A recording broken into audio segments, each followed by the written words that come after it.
नमस्कार शेतकरी बांधवांनो, आपल्या सर्वांचे आजच्या महत्त्वाच्या व्हिडिओमध्ये स्वागत आहे. आज आपण पाहणार आहोत कृषी पंप ग्राहकांना मिळणाऱ्या वीज बिल सवलती संदर्भातील सरकारचा ताजा शासन निर्णय. तर जाणून घेण्यासाठी व्हिडिओ शेवटपर्यंत नक्की पहा. चॅनेलवरती नवीन असाल तर आपल्या चॅनल सबस्क्राईब करा, बेल आयकॉनवरती क्लिक करा, जेणेकरून नवीन व्हिडिओ आल्यानंतर त्याचा अपडेट तुमच्या मोबाईलवरती येत राहील. तर महाराष्ट्र सरकारने सन 2025-26 आर्थिक वर्षाकरिता मोठा निर्णय घेतलेला आहे. अनुसूचित जाती घटकातील कृषी पंप धारकांना वीज बिलात सवलत देण्यासाठी सरकारने भरीव निधी मंजूर केलेला आहे. या योजनेसाठी एकूण 1435 कोटी रुपयांची तरतूद अर्थसंकल्पात करण्यात आलेली आहे. यातील काही रक्कम आता प्रत्यक्षात महावितरण कंपनीला दिली जात आहे, जेणेकरून शेतकऱ्यांच्या बिलात सवलत लागू करता येईल. तर सरकारच्या वीज विभागाने प्रस्तावित केल्यानंतर सन 2025-26 वर्षाकरिता 304.35 कोटी रुपये हे विशेषतः अनुसूचित जाती कृषी पंप ग्राहकांच्या वीज बिल सवलतीसाठी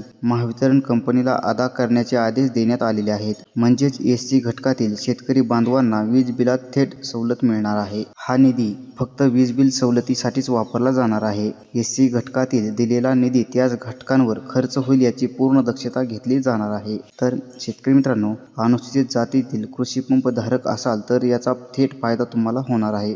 ज्याचे वीज बिल जास्त येते किंवा थकबाकी आहे पंप चालवण्यासाठी नियमित वीज वापरणारे ग्राहक. तर मित्रांनो, ही सवलत फक्त अनुसूचित जाती घटकांसाठीच आहे. सरकारने काटकसरीने निर्देश दिले असल्याने निधी या वर्षातच पूर्ण खर्च होणे आवश्यक आहे. पंप धारकांनी महावितरणशी संपर्कात राहून वीज बिल सवलतीची नोंद योग्य प्रकारे होत आहे का हे तपासत राहावे. तर शेतकरी बांधवांनो, हा होता कृषी पंप ग्राहक वीज बिल सवलत योजनेचा ताजा शासन निर्णय. ही माहिती उपयोगी वाटली असेल तर लाईक करा, शेअर करा, चॅनलला सबस्क्राईब करा. वीज बिल सवलती, शासन निर्णय आणि योजना अपडेट जाणून घेण्यासाठी तुम्ही आमच्या चॅनलसोबत या ठिकाणी जोडले राहा. धन्यवाद. जय जवान, जय किसान.